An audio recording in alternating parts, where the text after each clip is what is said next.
Hi, this is Jenny. I'm from Jenny Mellon Art. I was asked by Natasha at Addicted to Art Store to put this little video together. I've chosen to do art journaling today. I am a full-time artist. I paint in acrylic mostly. I do portraiture. I love to draw in charcoal.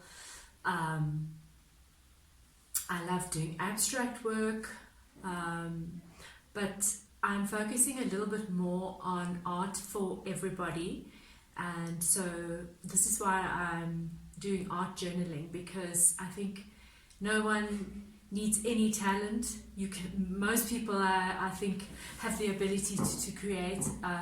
There's no expectation here. There's no outcome that is required other than you enjoy, you play, you explore, you experiment with mediums, and you just have a lot of fun. And it's a great emotional, mental great practice to help you emotionally and mentally.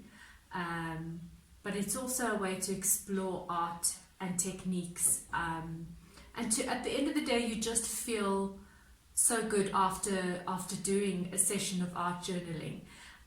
It's something you can do alone. It's a solitary thing because it's your creation, but you can also obviously do that with your kids or with a friend, however it works for you. There's no rules. Just enjoy, create, and let go. Go for it. Anyway, I hope you enjoy this. Thanks. Bye. Hi, right, so I'm about to start with this art journaling. I've got my art journal here, and I've put some scrap paper between the pages, so to avoid it bleeding through onto any of the previous work or onto your journal. I start off with all of my equipment and materials that I want to use. I'm fortunate enough to have quite a big selection because I am a full-time artist, but you can build up slowly as you go. The more you have to choose from, the more fun it is. So what I've got, I work with acrylic paints, a variety of brands. These are great because they're very versatile, so you can use them as a watercolor, you can use them thick, you can even put them on, with a palette knife. There's lots that you can work with and create with acrylic paints. There's lots of a variety of colors. I would recommend a reasonable quality. As an artist, work mainly, I like Winsor Newton as a brand because it's a really good consistency. It goes on well, and it's not too expensive. But the other brand that I really like is Heritage acrylic paints, and these are very reasonable, and they've got a super range of colors, and those are available, in most art stores, stationery stores, etc. Reeves is another brand that I also think is a good quality paint to work with. Then, of course, if you're thinking about wanting to get watercolors, you can buy little sets to start, rather than having to go and buy a whole lot of individual colors. Just buy a set from your local art store. Right, so that's on the paints. I don't think you can see them. I have a ton of brushes, all different sizes, big, small, whatever. You can also buy sets of those.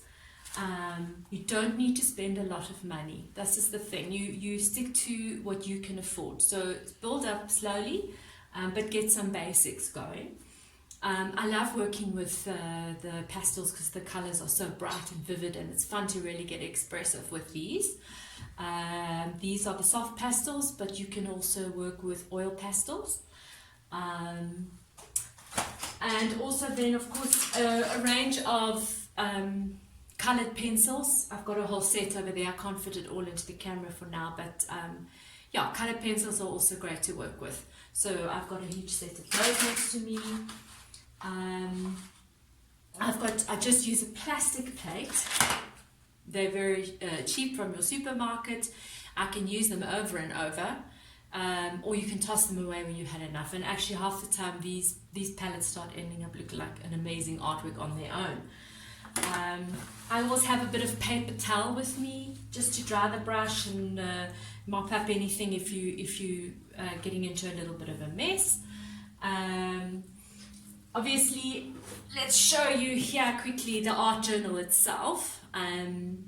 This is the one that I have started working with, depending on what size you want to go with, but you can also just use individual sheets of paper. I would recommend a paper that's absorbent, a watercolor paper, because you need the paint to sit well on the paper and not to sink through and so on. So I find with this one, it's a very nice weight, so it's great for a journal. It's got a nice little texture, it's a good weight. So I would start off with something, especially this A5 size. It's not too overwhelming, it's not too big, but you can go big, you can do whatever you like. There's no specific rules here, which is the joy of journaling. Right, so I'm now going to carry on and get on with showing you what my process is here. Firstly, what I do is I will sit and I will look at my beautiful colors, and then I usually just pick the first color that just appeals to me, and I let the process flow. So I hope you enjoy watching this. Okay.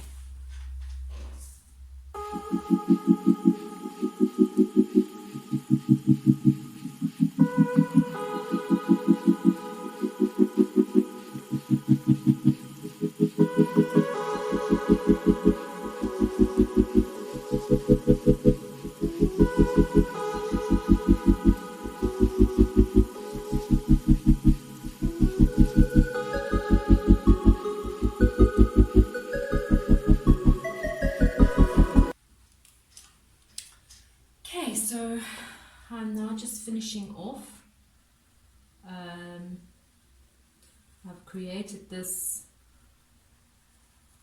completely intuitively. There's no planning. It just comes as you feel. The goal here is not to be worrying about the final piece, but just to let you relax, let go, and just create whatever comes to your mind without thinking about how it's going to turn out. I mean, if it comes out as being a mess, that's okay as well. But most times, you just keep going and you start getting a feel for what you're wanting.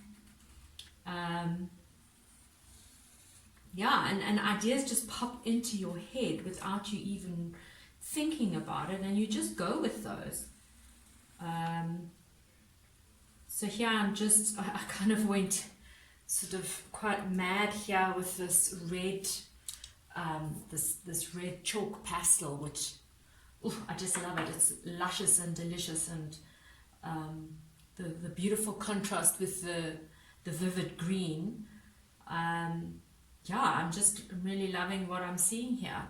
And this is for no one else but for me, and it allows you the opportunity to just explore, play,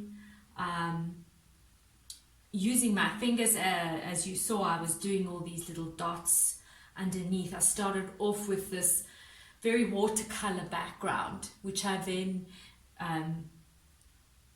started to scribble over with some loose, curvy sort of scribble marks with my pencil crayons. I then started to use a paint marker, which actually it's mostly covered up, so that's okay. You can also put marks down and then layer on top as you go, or leave it there. It's just the process, so nothing you put down has to stay. It can change, it can evolve, and the outcome really for me on this is a pleasurable time spent creating something. And generally after I've done this, I feel really awesome. And I can have a look at what I've done and think about, I wonder why I decided to do this. And mainly for me, I do sort of see a theme, or emotions are evoked from looking at this. And for me, that's the rewarding part, because it's very personal to you. And anybody can do this. Any age, anyone. No talent is required, just the will to want to create and enjoy and have a lot of fun. And hopefully, yeah, I feel very rewarded afterwards, and get rid of some of that stress and that anxiety. But yeah, I think for me now, I feel happy. I feel that this piece is done. So yeah, I'm going to start.